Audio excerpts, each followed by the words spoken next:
Guthrum. When the Reeve died, did he take comfort in knowing he would soon see his god? He was strangely peaceful in the end, as if death meant nothing. We stumble through our years, ravenous, grasping, spilling blood, stealing gold, and it is never enough. This life is never enough.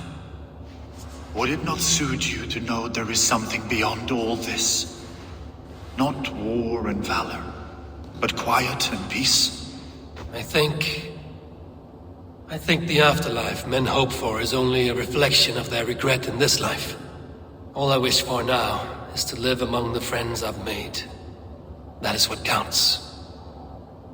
Alfred made me swear fealty upon the cross of their god's son. He held such faith in it, a plain, unadorned thing. It burned between my fingers, as if I had pulled it from the fire. A feeling strange and powerful, but gone in an instant. I have not felt its like before. What will you do now? Whatever I must do. England is my final home, Eivor. And I will do what it takes to remain. I should return to Swanborough and tell her of Hunwald's fate. Better the news comes from me than a stranger.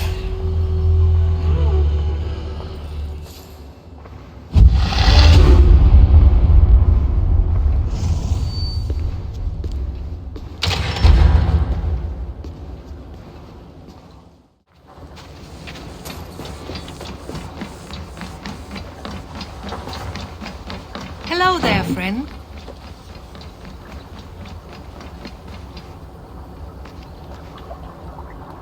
Eivor? Swanborough, No. Gods, no. Don't say it, please, Eivor. Don't say it. I am sorry. Oh! My own one. No! My poor swan! Oh, gods!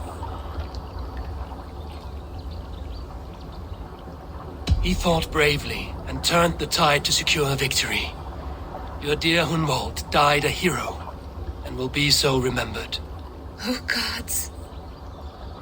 I know he would have fainted to hear such praise from your lips. Thank you, Eivor. Thank you. He walks among warriors now. Yes. The lucky man. I imagine he does. I know words are poor salve for a wounded heart. I will leave you to mourn, and know that we are here for you, always, should you need us.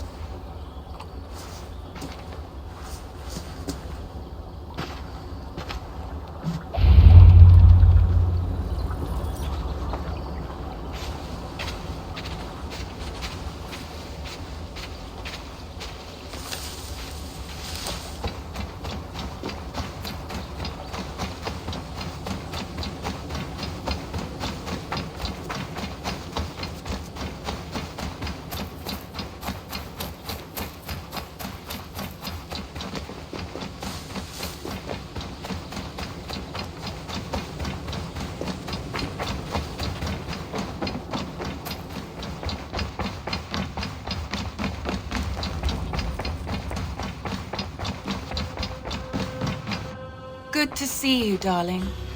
Hamptonshire has fallen, and with it the Kingdom of Wessex. But the cost was great. Maybe too great for all we gained.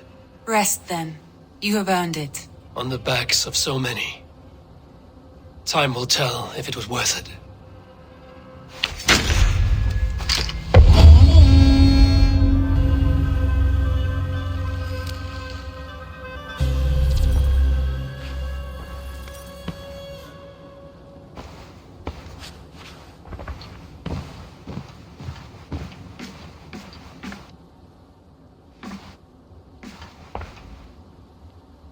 I want to see the Alliance map.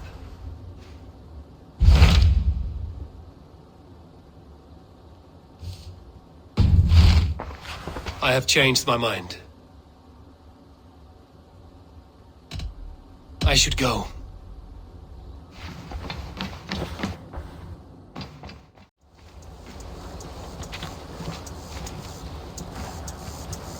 between you and me, Eivor. Always thought you'd be a good Jarl.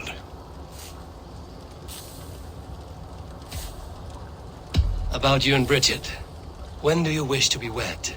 The sooner I can make her my wife, the happier I will be. But we are fine to wait until everything has settled here. Enough waiting. Cool your forge and cover your anvil. Let's get you married. Wonderful. Shall we gather everyone? Gather your wife and your courage. I will bring the people together.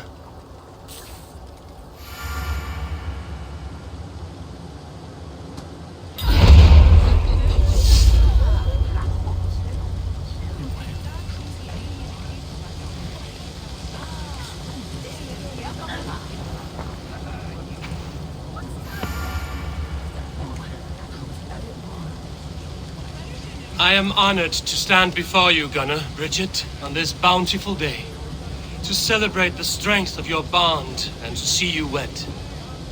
I am in witness of a love that inspires and empowers. I invite you now to speak your vows. To you, my darling Bridget, I offer this blade, forged in flames that burn as brightly as my heart does for you. A blade as sharp as your wit, as glinting as your beauty. May it sing through the air as sweetly as your voice meets my ears. Diolch, sut dwi 'di caru ti gynnar. Dwi'n efo am lwcus bod fi 'di dod o hyd o ti yng nghariad. And I give you my sword and my promise that I will stand at your side forever. Hyd fi 'di breuddwydio am ffiwtio yn hun, a di sôn tawolwch yn hope a premonition. Ond dim mount o sgraen a foresight paratoi fi a sweeping adventure meeting ti. Tiw'r enaid fel dim arall, a dyn as strong a bwratici, ac fel as I ffies, mae'r calon yn hedfan dyr y ti. Such poetry, oh dear. You make me cry, my love. Let us hedfan efo'n gilydd, tro bywyd and beyond. I offer you this ring, and take yours in kind. I will wear it with pride and honor, warmed by the love of so perfect a lady. And I gwisgo fe fel calon, adoration a ffydd am byth. This is the greatest day of my life. Embrace me, my love.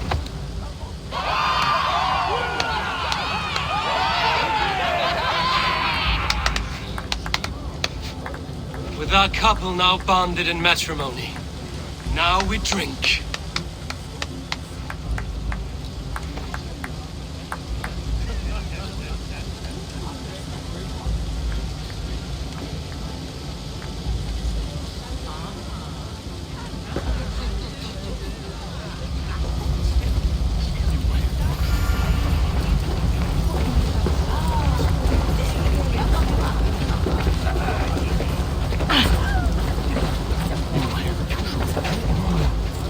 Brandley, saw you looking a little lonely. Thought I might come and join you. How nice. Are you enjoying yourself? I am. I never thought I would see gruff old Gunnar so enraptured by a woman. Enraptured by anything, for that matter. He's a hard one to read, but I am pleased for him, and for this day of rest and respite. After everything, a few days of feasting will do the people some good. They need this. They do. Will you walk with me? Anywhere. Lead on. Something has been on my mind for some time. I am no seer, but I foresaw this day long ago. Not Gunnar's marriage, but our situation. Our success. How do you mean our success? I mean to say that I saw our settlement flourishing, through our victories in war and in diplomacy. And from the day we set out from Norway, I knew that you would make a fitter leader than Sigurd. It was never in his character to lead. It was always within yours. I see. Do you? You might have warned me. You would not have listened. Fair. I do hope you see it now, in all that you have done for us. Randvi, you and the people here have done more for me than I could ever repay. I am honored by your faith in me, and your confidence. As I am honored by your love. And I by yours. Eivor, I want you to know that Sigurd and I are... We are severing the bonds of our marriage.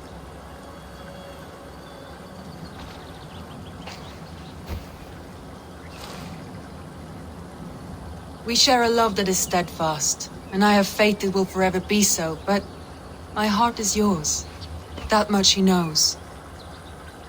And I believe he is happy for us. Are you sure?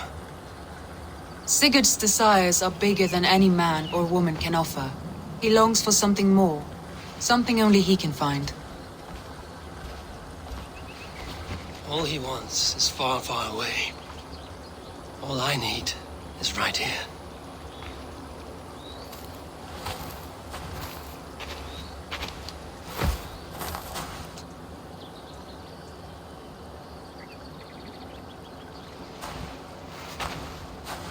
Shall we find our way back to the wedding? Bridget might give another speech. We must not miss that. About that, I have not understood a single word of hers since Gloucestershire. Really? I find she speaks beautifully. With poetry, even. Are you kidding? Am I? Come, we should go.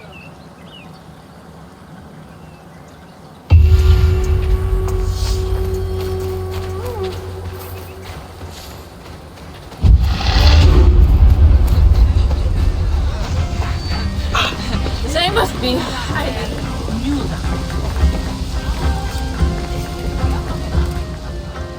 It is a strange feeling, brother. Weddings are the beginning of something, but this feels like something of an end. The first happy union in our home. We have matured into something greater. So yes, a beginning and an end, I think.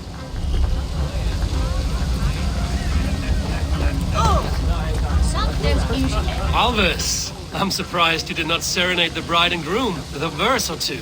Oh, I wished to, I did. But all that came to me were insults and jibes. Another time, I think.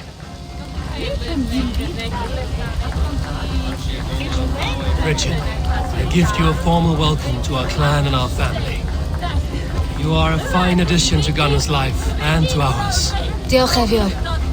I couldn't be more happy to Boma. Hope you never too well and it keeps me sure the years. Yes, of course. As I say, it is wonderful to have you. Gunnar, you old trout. You're a married man.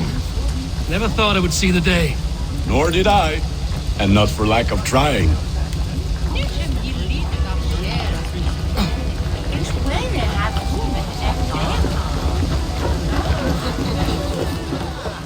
Volka, I want to thank you for all you've done for me. My visions have lessened of late, and I find it hard to explain how different I feel. Grounded, unified, at peace. That is good to hear, Eivor. Very good to hear.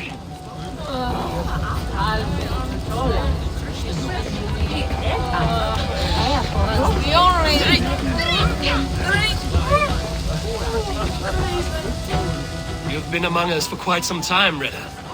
Are you ready to settle? Make a home here? For a year or two, perhaps. But I am not the settling kind. I am a wanderer, always searching, never finding. Maybe one day.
Eivor, there you are.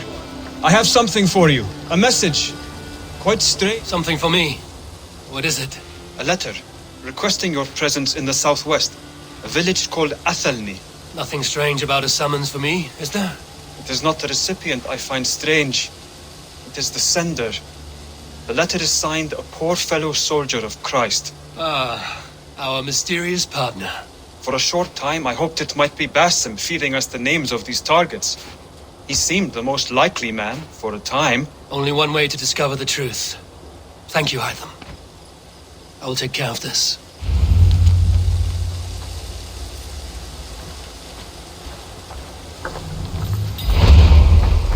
Ah, look at you, Chewie. Have you brought me anything?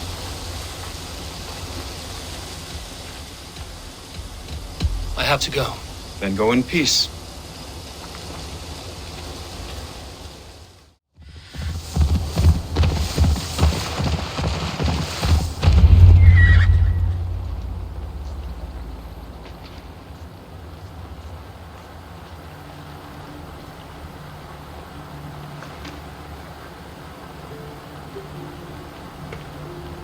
All right there? Yes, hello. I do not mean to intrude, but I am looking for someone. And who would that be then? I do not know exactly. Well, that'd be why you ain't found him. But you're free to pass the time just here if you like. Thank you.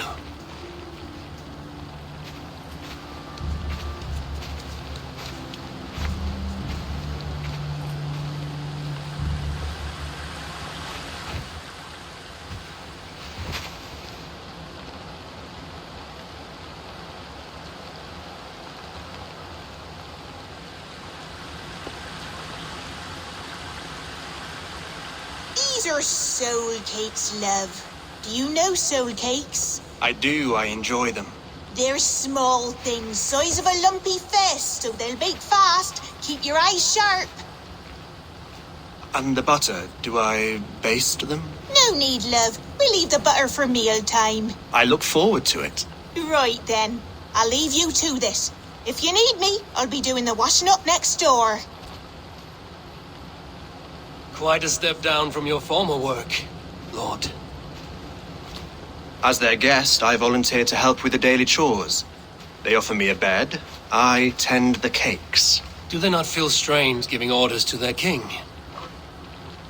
Or do they know? That knowledge would benefit no one. I read your message. You went through a great deal of trouble to obscure yourself as this poor soldier of Christ. As I remember, you even sent yourself one of these letters in Winchester. A clever touch. The Order wanted me dead. I had to be careful. You said you knew nothing about the Order then. Pled ignorance. But you knew everything. Their names. Their schemes. Would you join me for a walk? You look well, Eivor. I am. Wars have ended, and my settlement thrives. The wars have not ended. You have simply stopped fighting. But men are brewing plots in mead halls and bedrooms. You will see.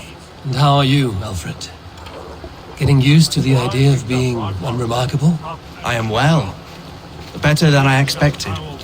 In this exile, I have found a somewhat nourishing peace. Each morning, I am awakened by the sun and growling cormorants. I bathe in the chilly water of the marsh. I eat from shrubs and drink from buckets. It is a good life. Simple. Blessed. I've never been so far west. I find it quite peaceful here. Calming. I've traveled a long way to hear one name, Alfred. Who is the Order's Grand Magister? Tell your shadowy friends that England is swept clean. Your work is done. You? Grand Magister was not a title I desired. It passed to me on the death of my brother. From my father before him. Defilers of God's majesty and grandeur. I was their master, and I loathed them. With With Goodwin, I set a plan in motion to destroy the Order from within. But my troubles with the Danes delayed that plan. But your trouble with this Dane is what led to their demise. You are Norse, are you not? You have a good ear. I owe you my thanks, Eivor. For that, I give you this. The key to my study.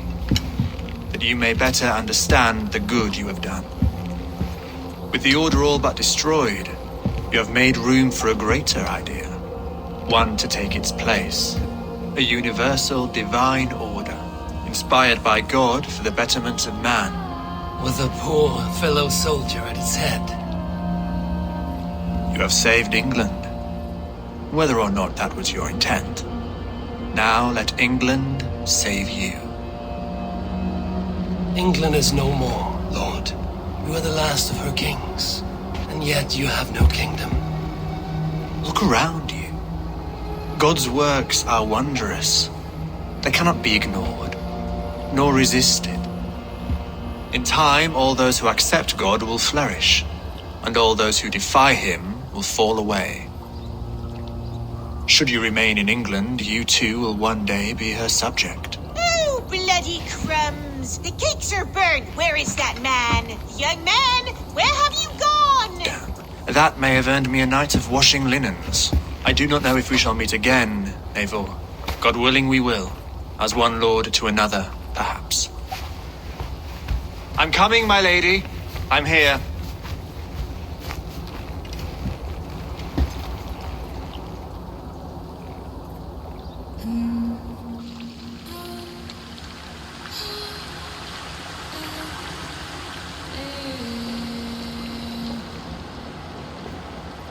Alfred gave me a key to unlock his study.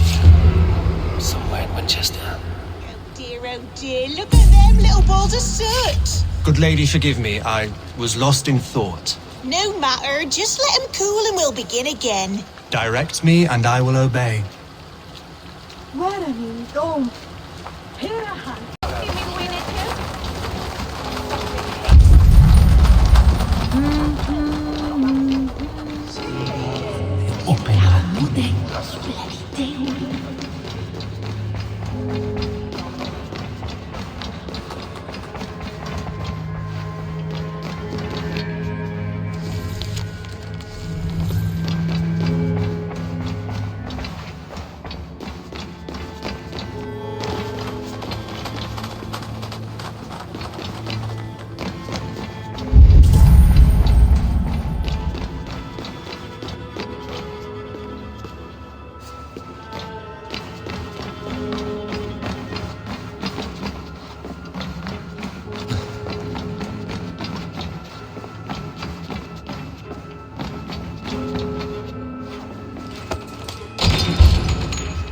This is it, Alfred's study.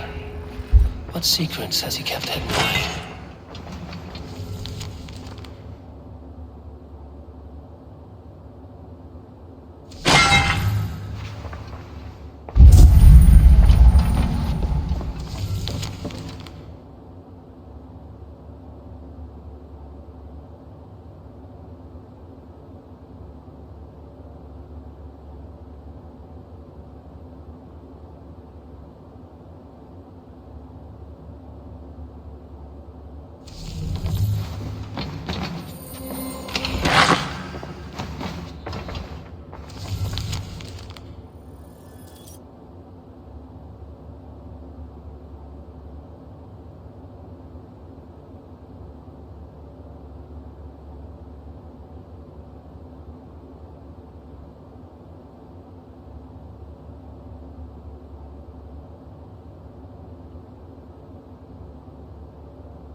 last of the Order's sigils.